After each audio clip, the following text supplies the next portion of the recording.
Coming up next on HBC TV 25, Spirit of the Heartland with Joyce Woodworth, brought to you by Winona Health, a friend for life, and by Merchants National Bank, with real local ties. Winona Health's Community Memorial Hospital offers state-of-the-art capabilities, including minimally invasive surgery. Highly skilled surgeons and nurses make your care their first priority. From our first call to the emergency department throughout Cassie's surgery, we received outstanding care. Community Memorial Hospital. Exceptional surgical care close to home. Winona Health, a friend for life.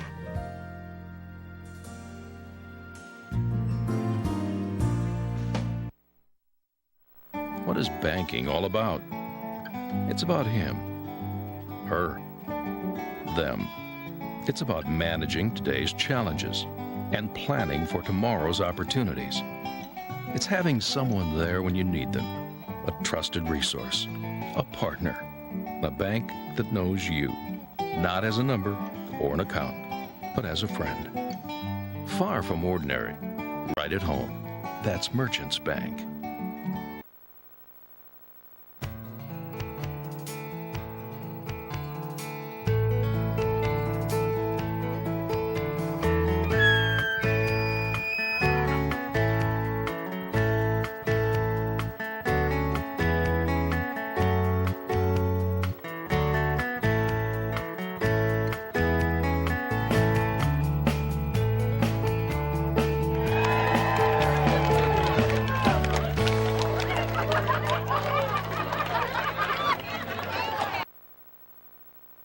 Hello, I'm Joyce Woodworth. Welcome to the Spirit of the Heartland.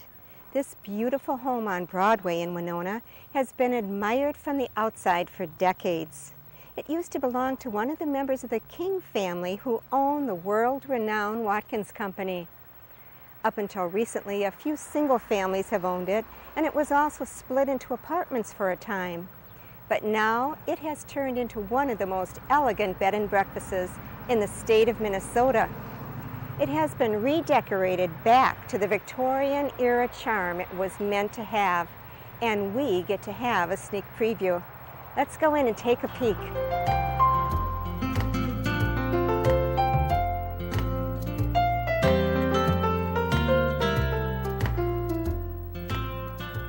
This Tudor-style home sits on the corner of Broadway and Kansas Streets. The entrance from the front of the house leads to a very wide screened-in porch with a tile floor. This lovely 550 square foot area is perfect for sitting with a lemonade on a hot day. The porch wraps around the west end of the house to a side entrance. The house is 3 stories high, and from the 3rd floor dormers large brick chimneys reach to the sky, and if you could stand tall enough, you could see faces hidden in them. They seem to be looking down on the gardens below, watching over the sweet little cherub faces you see at eye level as you stroll around the lovely yard.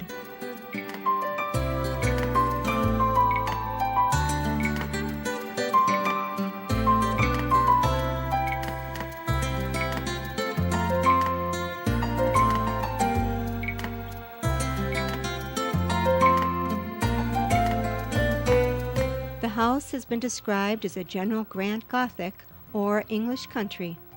Because of the stucco exterior and the vertical stripes below the eaves, I have always referred to it as a Tudor-style home.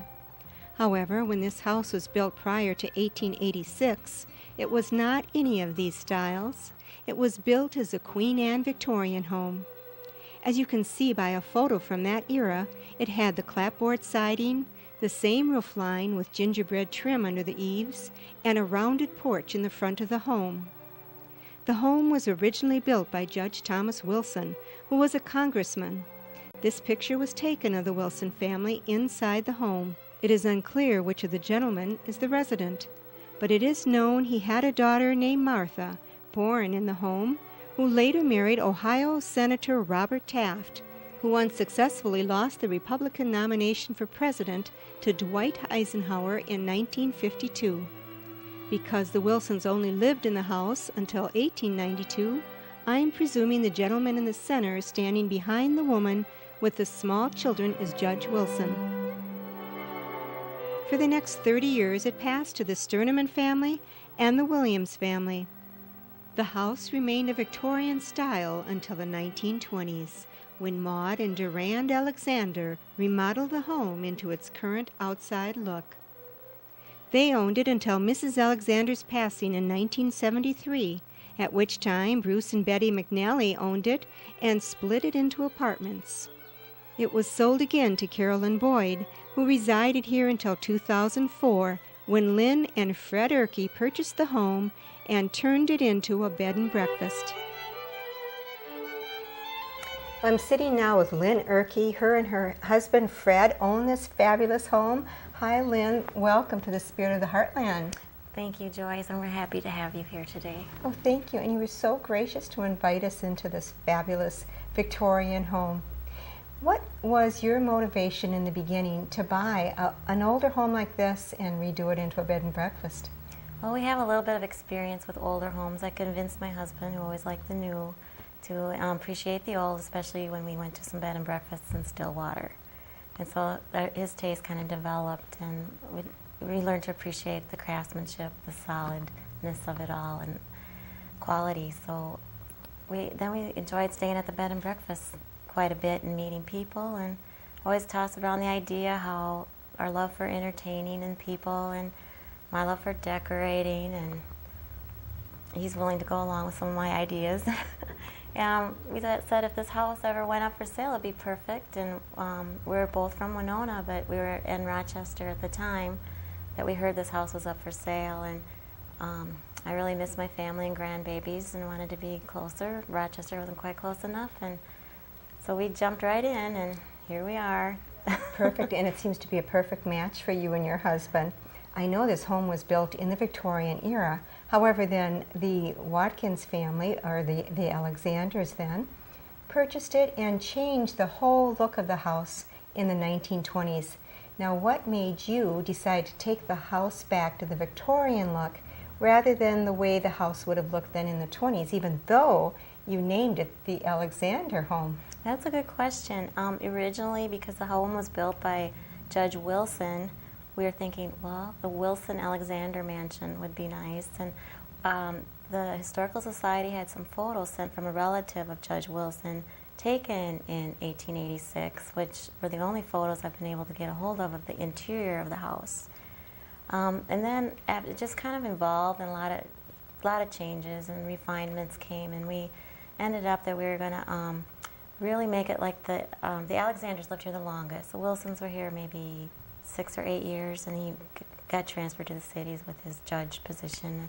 The Alexanders really brought a lot of the local history into the home, with Maud Alexander's being a sister to E.L. King, of the president of Watkins, and her husband becoming the senior vice president.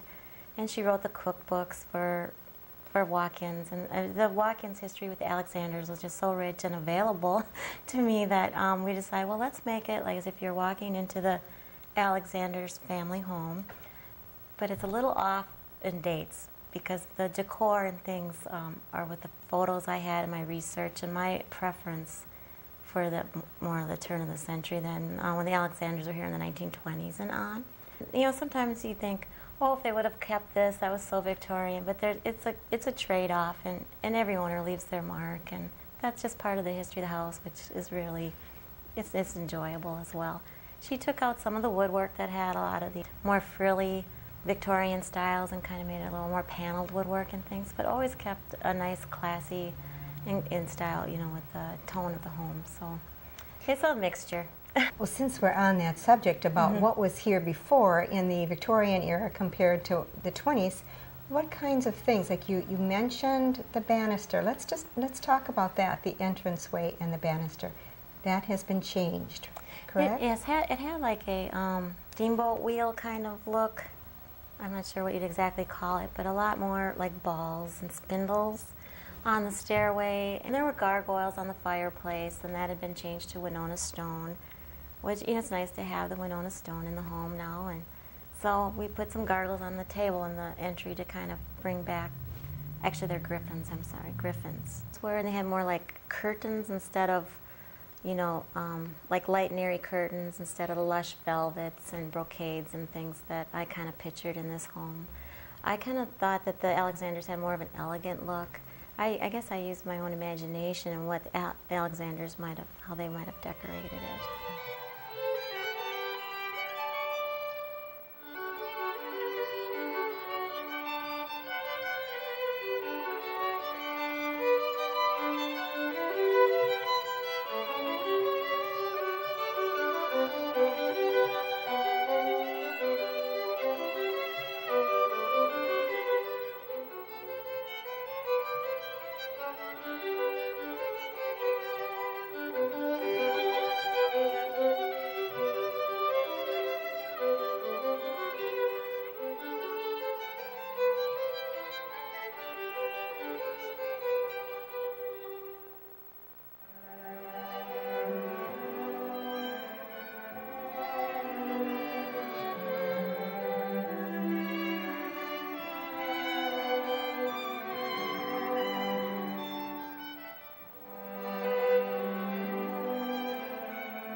There's all sorts of interesting nooks and crannies in this house. One of my favorite ones I found right here in the window well at this love seat here. And I picked up a book that Lynn has called The Open Road, and inside is a little bookmark in the book from 1909, Christmas from 1909. It says, "Dearest Caroline, the greatest love goes with this little book, and best wishes for a beautiful Christmas." Since I was a little girl, I've always drove past the big houses, actually one on the other corner, and said, "Mommy, when I grow up, I want to live in that castle." And I'd put on antique furniture when I'd see it and say how much I loved it, and relatives would like give me a piece or two because they didn't want it, and they didn't want it in their house. But I guess I've just had an innate attraction to the Victorian era and a lot of the styles and the look of it. Lynn, let's talk about this room that we're sitting in right now. I assume that this is known as the parlor?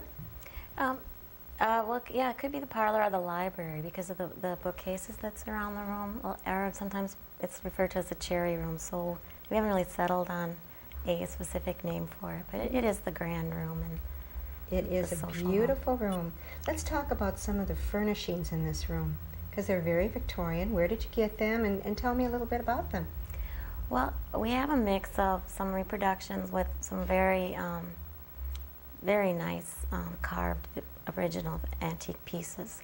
So it kind of makes it much more livable and less of a museum, but yet it gives the authentic Victorian bygone era look. So what we're on now is a reproduction sofa. And when I was purchasing in the market for it, and I asked the lady with the phone, is any of that stuff comfortable? And she said, well, you kind of need to know how to sit in it.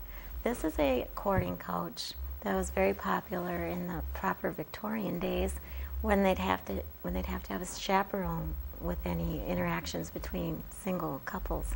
So the chaperone would sit prim and proper and very straight back right here in the center. And as you've noticed, when you sit on the sofa, your one hip falls into the side of the couch. It's because it is made for you to sit facing each other and converse, kind of in front of the chaperone. However, they do have these nice, convenient little dips where they would hold hands behind her and communicate in that way as well. So yeah, it's most people sit down on this couch and like, whoa, but it is specifically made for that posturing. Boy, things have changed. Yeah, well, there was no television; it was conversation. So this was really designed for that conversation that took place during courting with the chaperone.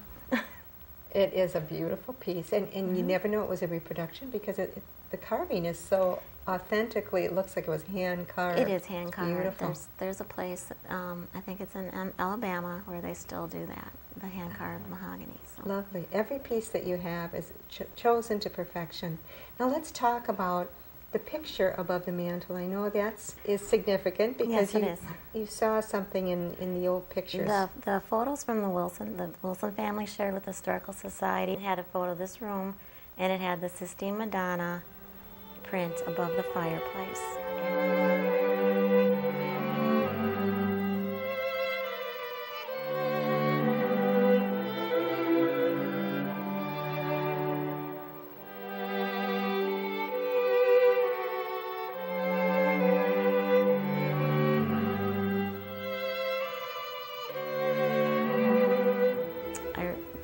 research on the internet, and I found a place where they would have this painted, and it rolled up on a canvas and sent to us, and then we had it framed, and that was a start of trying to figure out how to picture how this place would look, and that was one of the starting points for the colors and everything. It's beautiful, absolutely beautiful. I did a lot of research on library books with photographs and several magazines and internet sites, and actually I think it was Mark Twain's library that was the inspiration, and he had, well, depending on your computer monitor, it looked very green.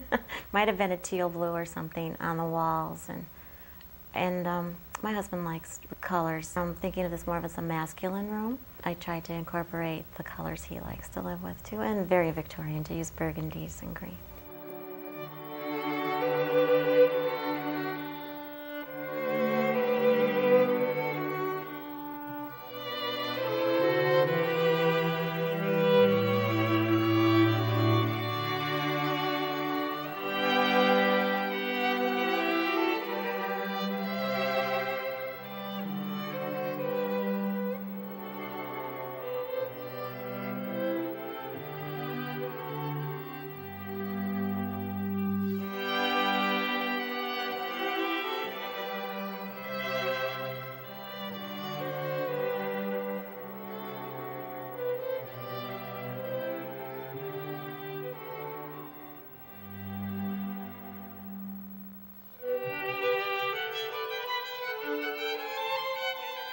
Now let's talk about your fireplace a bit. I know the wood carving.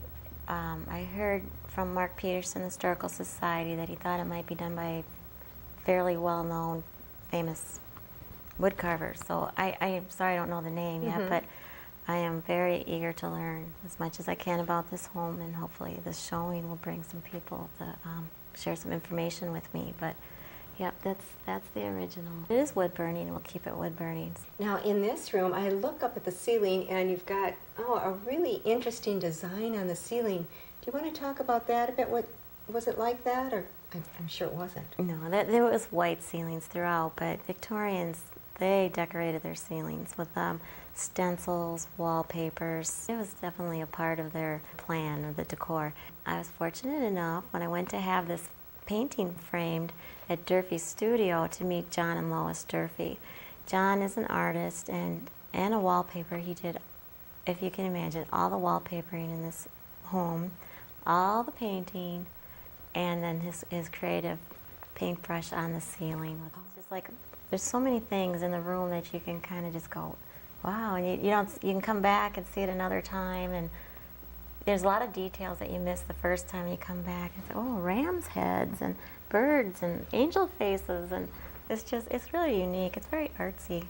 Well, let's talk about your peacock. I mean, not everybody in Winona, Minnesota has a peacock in their living room. Yeah, a peacock was something I just had to have. Victorians, they like to display conversation pieces and things from their travels and anything that's unique, and they didn't have a television, so they relied a lot on games and conversation, and that would be something surely to bring out some. It's from Minnesota. I saw it at the Gold Rush days. I saw a white one, and I got connected with a farm where you can get on a list, and when one dies of natural causes, they'll call you and ask you how you want it mounted. So it took us several months to get him, but it's just beautiful, and it's so Victorian, and makes quite a Victorian statement in the home. Well, I'm glad you mentioned that too, that he died from natural causes. Oh, yes. You want to think they killed a peacock for your living room.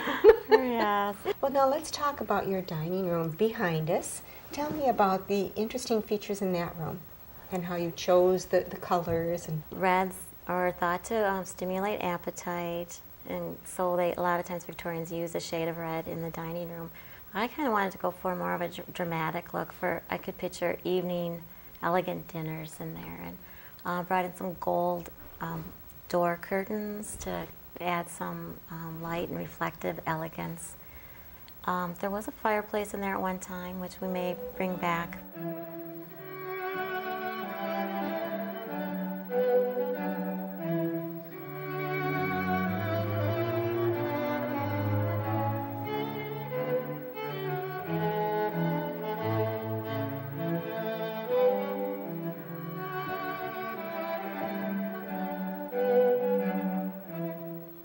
next to the dining room table we have museum quality antique piece, the sideboard, and that has lots of carvings, and it's by a famous maker, where just the name tags worth $100 to keep in your wallet. So I think antique lovers will really appreciate that piece, and it'll come in handy for the buffet to set things up for breakfast.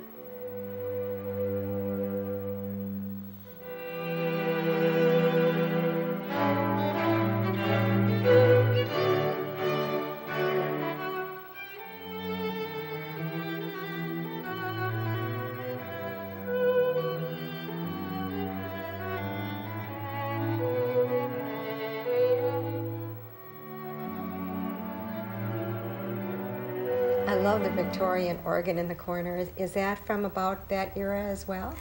It's an older pump organ, and Victorians, they use music a lot for their entertainment. Once again, no televisions and computers, so they relied a lot on displaying their musical talents and things. And that when we were looking for antiques, we had no idea we were going to come home with an organ that day, but they have some pretty good salespeople out there, so we're learning to toughen up a little bit. Well, you found a good what are we going to do with this? It, you know, but yeah, it works out okay. Someone told me one time, and it really stuck in my head, and I follow this. If you see a piece that you really, really like, buy it, because you will find a place for it. Oh, okay. Well, then across from your dining room, it looks like you have your frilly, feminine room. Yeah. Let's talk about that. Is that a tea room? Well, I'm not sure what to call it quite, but it's like a ladies' sitting room or a tea room or a morning room. It's on the east side, and that brings in a much lighter, airier feel. To the rest of the house is pretty heavy. Mm-hmm. So it's more of a feminine touch to the home. It's refreshing. This lovely room captures the eye not only from the dining room, but also from the paneled foyer. Here you can view it through one of 5 sets of massive pocket doors.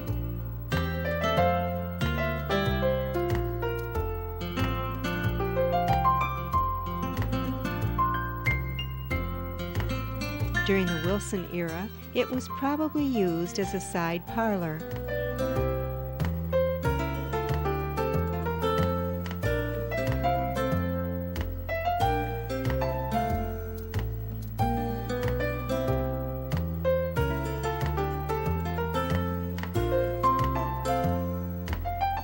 Has given it more of a French country look with soft pastel colors and touches of femininity in the furnishings.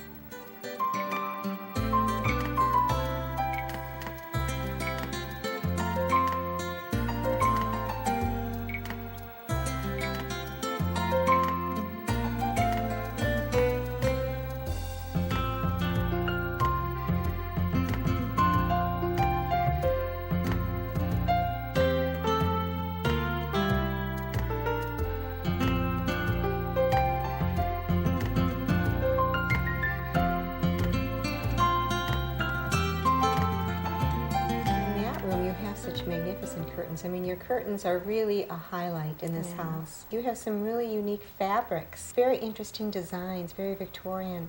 Nothing can be ready-made in the large windows of this home, not to mention the styles that just aren't out there. At the time I did the main floor, I lived in Rochester, so I went through Rochester. Then by the time we moved up to the bedrooms, I went through classic interiors in Winona. And Rebecca helped me take my vision and fabricate it, and she had a nice selection of fabrics, and I'd find one I really like and say, you know, I gotta find a place for this. And the styles that I was asking her to fabricate for me were quite different from the usual, with a lot of the swags and the trims and the heavier materials. Now let's talk about your bed and breakfast. How many rooms do you have upstairs? We have 4 bedrooms upstairs. The bedrooms are named after the Alexander family. The Durand Alexander room is a masculine room with a king-size Renaissance Revival bed. And I'm trying to have it so it really looks like that is his room that you're walking into. And Maud's room, his wife, her room is very elegant, and it's in light blues, and it's something I could picture her easily in. And then the room at the top of the stairs is her daughter Martha's room. It's very Victorian, pretty rose cameo print and lace, a little bit girlish and younger. And a couple little dolls in there, not overdone, but just so you kind of get the feel that this was their daughter Martha's room. In the back of the house, in the servants' quarters, we have the maid's room, which is a dear part to you, Joyce, I know that. And so we kept that as a namesake for Maid Mary, your mother. And it's Maid Mary's room, and we're having a nice wrought iron bed in there, and making it very, very pretty and quaint with some paraphernalia, some photos and stories will be displayed in there as well of your mother's. Well, I know that room isn't done yet, but I'd really like to go take a peek anyway and see what that room's like. Couldn't we go upstairs? Sure, let's go.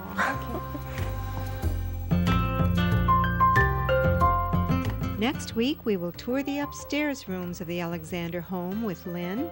Join us on the Spirit of the Heartland as we take a closer look at this beautiful bed and breakfast and learn a little bit more about Maid Mary. This has been Joyce Woodworth. Till then, enjoy the Spirit of the Heartland.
Coming up next on HBC TV 25, Spirit of the Heartland with Joyce Woodworth, brought to you by Winona Health, a friend for life, and by Merchants National Bank, with real local ties. Winona Health's Community Memorial Hospital offers state-of-the-art capabilities, including minimally invasive surgery. Highly skilled surgeons and nurses make your care their first priority. From our first call to the emergency department throughout Cassie's surgery, we received outstanding care. Community Memorial Hospital. Exceptional surgical care close to home. Winona Health, a friend for life.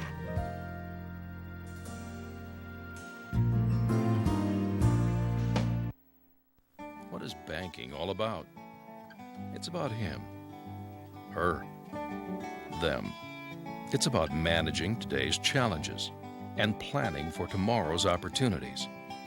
It's having someone there when you need them, a trusted resource, a partner, a bank that knows you, not as a number or an account, but as a friend. Far from ordinary, right at home. That's Merchants Bank.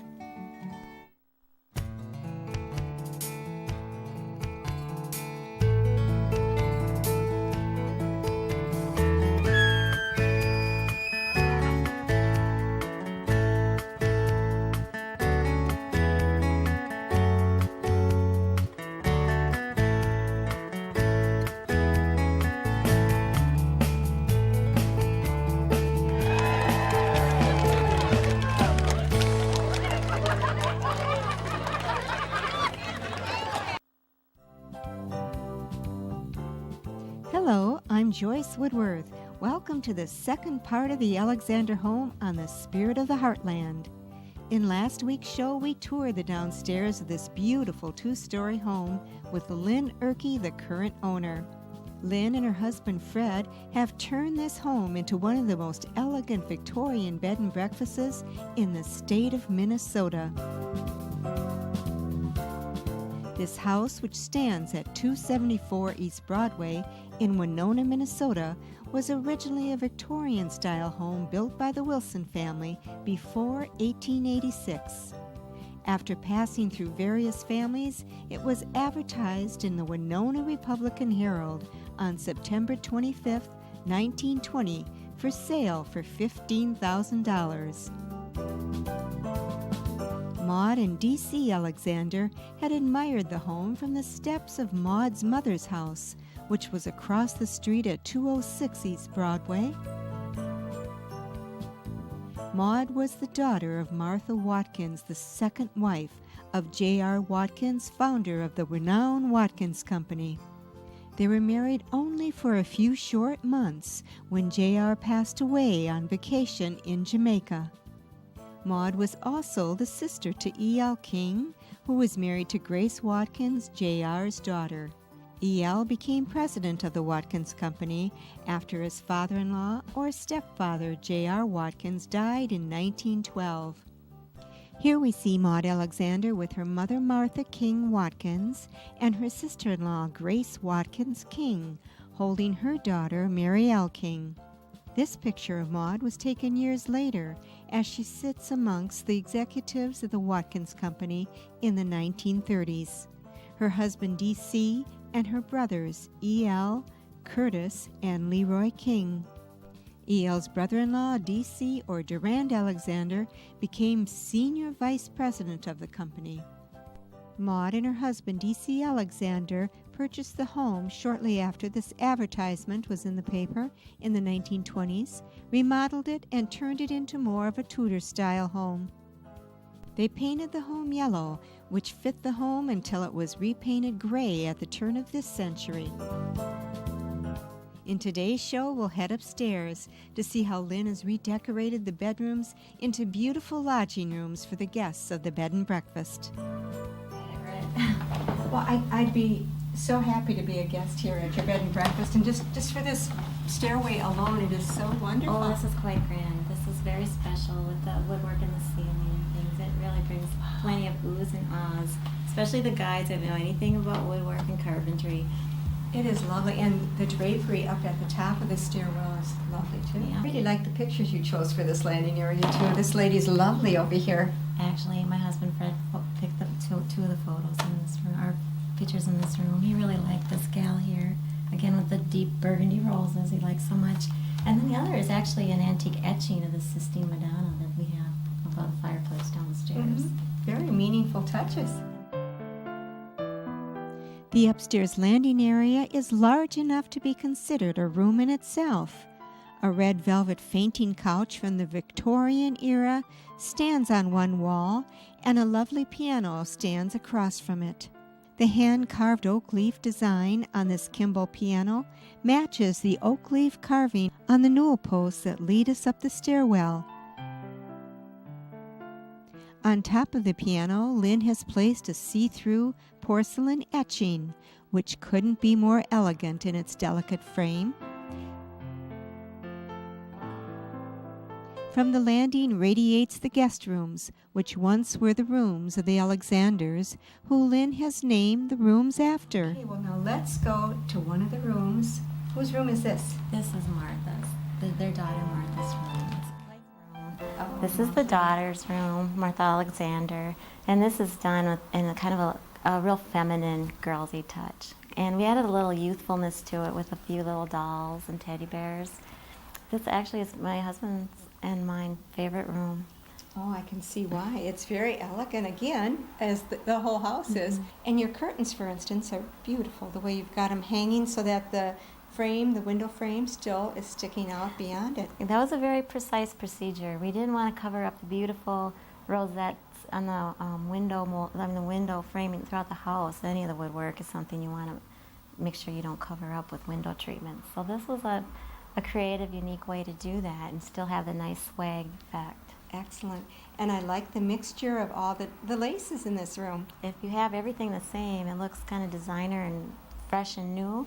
Whereas if you have different laces or perhaps different shades of pink or different shades of blue in the same room, it adds more like a European look because they acquire things over the years, not everything all at once brand new. So it adds a nice depth to the room.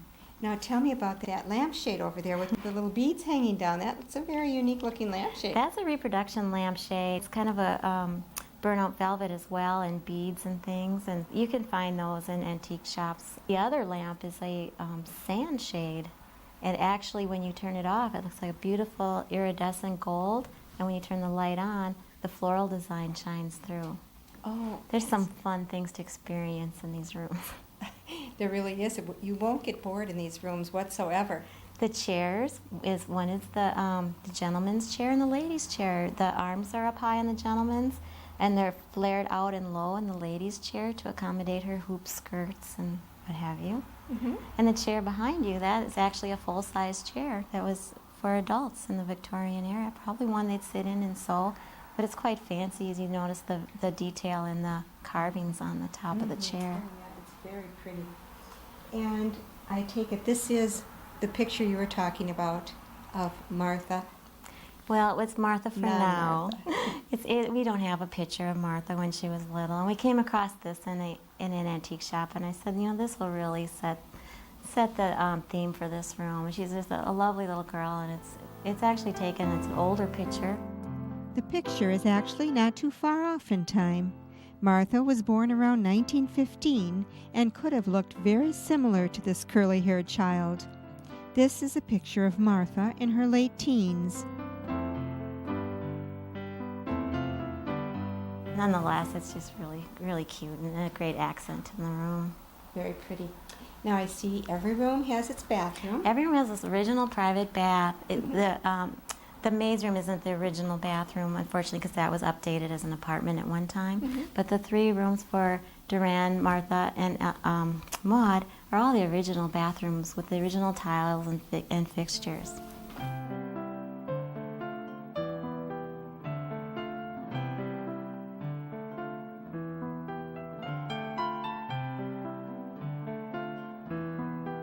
Joyce, once again, in Martha's bathroom, we have the original bathroom fixtures, the subway tile, and the hexagon floor tiles.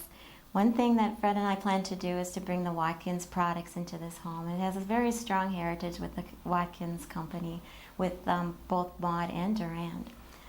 So we're going to carry like the Watkins apothecary line, which has lavender bath salts, and they smell so good. And they'll be so great in these nice, large soaking tubs.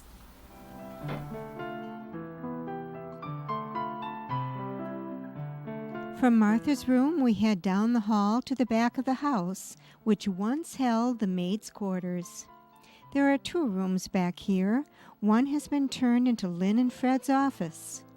Because of Maud Alexander's connection with Grace and E.L. King, and knowing of the African safaris that were a big part of their lives, Lynn chose a safari theme in the decoration of this room.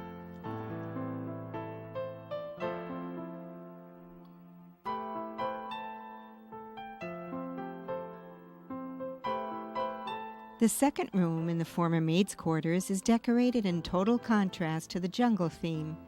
Although at this time it is not quite ready for guests, we can see the beauty of it.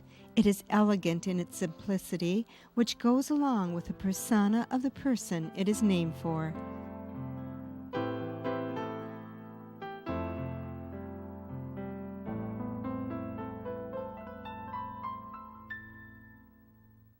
We're now in Maid Mary's room, and Lynn, tell us why you chose to name this room Maid Mary's room. Well, somehow I ran into you and you mentioned that your mother was the maid that worked here for several years, and that her name was Mary, and she stayed in this room over here, and I was just so delighted to find that out. And of course then I asked you for some photos or any stories that you might have, and so this is her room, and we're going to bring her essence into this room as much as possible and her story. Well, Lynn, I am really, really honored because my mom would have absolutely loved this. I just have to tell you, my mom worked here when she was in her 20s, and she worked for Mrs. Alexander, Maud Alexander, and I think Maud and her became friends, as well as her young daughter, Martha, who they called Jerry at the time. Right. And she had such cute stories about the Alexander family from the maid's point of view when she lived here. She was telling me about Mrs. Alexander and how she liked to have everything very, very elegant. And when she served dinners, my mom and her best friend Bertha, who was also a maid here, would prepare for the dinners, and they would do things like peel the green grapes so that they could serve those as a dessert or between courses or whatever. But can you imagine peeling a grape? Maud Alexander certainly had a knack for gracious entertaining in her beautiful home. She was also a wonderful cook and introduced Maid Mary and Maid Bertha to some excellent recipes. One I recall tasting over and over again as a young child was her chocolate cake. This recipe was found in one of the cookbooks Maud Alexander compiled for the Watkins Company under the pen name Elaine Allen. I heard that no one gets their second cup of coffee in the same cup, so I can understand how that could be. She was a very particular lady, my mom told me, but she was very gentle about it as well. And I think my mom felt so comfortable here because I related this story to you as well. But when Mrs. Alexander would leave for the week or whatever on maybe one of her safari trips with her husband or wherever she went off to, my mom and Bertha, the other maid, would sneak into her closet and try on her beautiful, elegant dresses from the 20s. But I don't think Mrs. Alexander really would have minded. No, I don't think so. I heard she had closets full. We have several cedar closets in the attic, and apparently she had an extensive wardrobe that was... Well, I think she truly was an elegant lady. Yes. And my mom actually was an elegant lady, too. She's just beautiful, isn't she, Joyce? She's just beautiful. She is. What a nice picture. Thank you for putting that in here. Our pleasure. Thank you for bringing it. Ellen, I know this room isn't quite finished, but you might want to point out a couple of the pieces that you do have in here, like your lovely chairs. One chair is a French chair, and it has, again, the ornate carvings with the little lovebirds on the top and the cherub faces. If you look closely, you'll see. And it's in that beautiful silk fabric that was original to the piece. And the furniture back then, very heavy. That chair is just incredibly heavy compared to today's furniture. This piece that we're standing by is just a little French seat, and it's quite lovely too. So it's a little mismatch in here because it is the maid's room, so probably some pieces she acquired. And we have a beautiful wrought iron bed that we're getting refinished right now. And we'll put a nice cozy wrought iron bed with comfy quilts and crisp white sheets, and I think it'll just be a lovely place to stay. Well, you have to let me know when this room is finished because I want to be the first one that stays here. It's a deal. Okay. Also at the back of the house on the second floor, the Alexanders added on a sun porch in the 1920s. This porch, which is currently unfinished on the inside, connects to Duran's room. Joyce, this is Duran's room. Here we have more of a masculine feel. It's I'm not sure it was Duran's room, but it works because it has a bathroom that adjoins it to Maud's room, and it also has a lovely sleeping porch off it, so I could picture him very comfortable here. Another reason I could picture Durand in here is this room has the wooden shutters that were built into the windows that come down and up. In the old photos, you can see them throughout the home, but they've been sealed in. Mm-hmm. A previous owner fished these out, and they're in pretty good shape. You mean those shutters are original to the house? Yes, they are. And my gosh. So I wanted to showcase those in this room, and that kind of gave the masculine tone, which also influenced my decision to make this Durand's room. Your bed is fabulous. Tell me about the bed. That's an actual antique Renaissance revival bed. It's a king size now. We found it in an antique place which dealer told us it was in a bed and breakfast in Duluth, which was bought by a private family, so they put it up for sale. But it was very well done as far as changing it over to a king size. It looks smooth. And the covering is so masculine looking, very rich colors. Once again, we went with the rich burgundies and the wood tones in this room, and the gold sets off the woods really nicely. It is beautiful. You have such wonderful taste. Everything goes together so well. Now, are there any more antique pieces in here? Sure, there's several. This is fireplace. There was a fireplace here originally, but that was taken out, and they just put up a makeshift mantle. But I had photos from 1886 once again, and it showed a fireplace very similar to this. So when we had our eyes open for this, and we found one at an antique place, and it measured up pretty close. So we had this one put in, and off the internet I was able to find some replica reproduction type cast iron fireplaces with the reproduction tiles, and I think it transitions very nicely with the tile that was here originally. Oh, it absolutely does. I love the little floral piece in the tile, and it matches the carved floral here in this antique design. That's a spoon carving is the type that it's. Okay. Oh, and look at the little owl. I didn't even notice him before. You're going to find detail after detail in this home. It's just rich with details. The closets have full dressers built in, and this little closet here behind me is interesting. People like to open it. It's got the full-length mirror, and then when you open it, you have a closet with drawers built in, and that's kind of a cute little feature that you don't see nowadays. Absolutely. And what about this piece right here? This really looks like an antique. This is an antique that we were happy to find. It was, we had it reupholstered. This is called a Sleepy Hollow chair, and it has a cute little footstool. The thing is, when you sit in this chair, it's kind of a hard chair, but it conforms to your body so well that you just want to sit there and say, okay, will you hand me a drink? It's one of those. So I thought it would be just perfect in this room, so we had it reupholstered to fit in here. I can tell people are really going to have fun in your place. I hope so. I hope they get just loads of experiences. Well, we're now in Maud's bathroom, and really, Lynn, even the bathrooms in this house are totally elegant. Well, you know, Joyce, we didn't have to do anything with these bathrooms. These are the original bathrooms from when Maud was here. Wow. It has the original subway tiles and the hexagon tiles, the bathroom faucet fixtures and things with the waste and hot and the cold. And these tubs are large.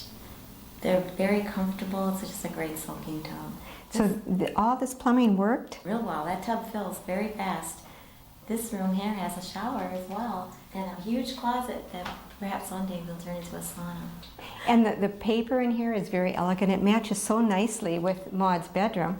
Well, it's one of my favorites I came across. It's a European wallpaper that we had imported, and it's just very classy looking. It is very classy. And I love what you did with the ceiling. Now, was the medallion in the ceiling? No, we had to replace several lighting fixtures. So that was another one of our missions when we went on our antique hunts. And this is a chandelier we found in Illinois. Excellent. And then we picked up a medallion somewhere. And every single touch here is just done with a lot of thought. You can tell, like the cloth around the chain, for instance. Was that your idea, or was that a typical Victorian thing? Kind of come across these things and just, I find them and I use them, and it's lovely. Like little details, it's all in the details. Yes, here's a nice little detail too. And perfect, he's got his shell in his hand, perfect for a bathroom. Yes, those statuary to me is very classical and very elegant. I've always been a great fan of statuary, so you'll find several pieces throughout the house. And Victorians, when you look at the old photos, they had quite a collection of statuaries, and so that makes it really easy to fit into the Victorian decor. The peacocks as well, where I found another peacock and brought it into this bathroom with the waterfall. I think it's really lovely in a bathroom. Very fitting.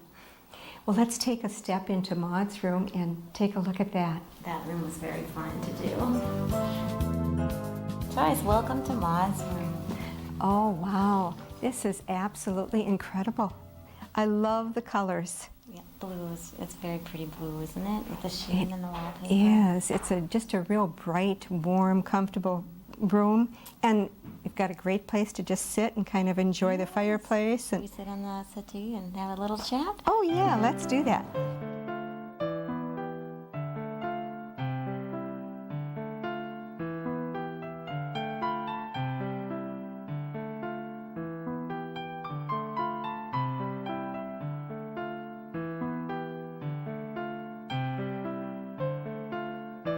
Oh, you found another lovely courting couch, I see, for Maud's room. How appropriate. Yes, we did, Joyce. This is a real pretty one, too. It's made out of it has the original upholstery. Wow. It's silk and very soft, and this is a silk tapestry. It's in a French design. It's very interesting and very beautiful. Oh, it's so All pretty. we really needed to do was add some extra gimp and trimming to make it look nicer and freshen it up a bit.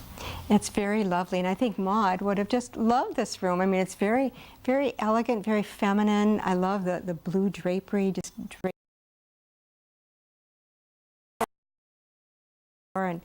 and your fireplace, is that an original fireplace? No, it's not, but I saw original photographs from 1886 of the exterior of the house, and I noticed a stained glass window right in the center of the chimney. Oh. So, and I've seen similar up in Superior at the Fairlawn Mansion, which is my inspiration and my favorite room of all. And so I thought it'd be so neat to bring that here someday. However, it's all sealed up there in that brick chimney somewhere, so maybe someday we'll be able to dig that out, because it'd be a great touch at the end of the day to have the light shining through a stained glass window into this room. Oh, it would be. But for now, we found an antique mantle. Beautiful. And we had a carpenter come in and put that together for us. We picked up some Winona stone for the mantles. Now, Lynn, I understand that this room was one of your biggest challenges. This room, it's made a complete turnaround, Joyce. When we purchased the home, this home was occupied by a teenager, and it still had the shag carpet of the 70s and all the teenage paraphernalia and teddy bears and things. And it also, at one time, had a peace sign painted in the window. I don't know if you've drove by. I think I remember that, yes. So it's made a turnaround from a teenage hangout to something quite elegant. It's very, very lovely. Everything, your touches are just so perfect. And your bed with your teaster looks wonderful. I bet that was a challenge, putting that up. That was one I had to do. I always thought a bed and breakfast should have one of those really special Victorian beds that you can see in the old magazines and photos. They're very hard to find and very spendy to buy an original half-tester bed, antique, so we've come up with a way to fabricate one, and it's just turned out so great, and it's so fun. The week before my interview with Lynn, I visited her in her kitchen and found her actually putting the trim on the teaster herself after she had designed it and instructed the carpenter on how to build it. We get a little creative here, and we put together something that works really nicely with different moldings that we ordered off the internet, and they're made out of a wood composite, and then different kinds of crown moldings, kind of design it to fit your design. And then I had Classic Interiors do some fabrication of some swags and cascades, and lots of fabric will hang from this. This goes above the head of the bed, and it's called a teaster would be like a full canopy. So a half teaster goes almost halfway out over the head of the bed. And they're quite romantic, very elegant, and in my opinion, very Victorian. Something that a Victorian bed and breakfast needs to have. So it's our crowning glory in the bedroom, so when you come to the bed and breakfast, you'll get a special bed.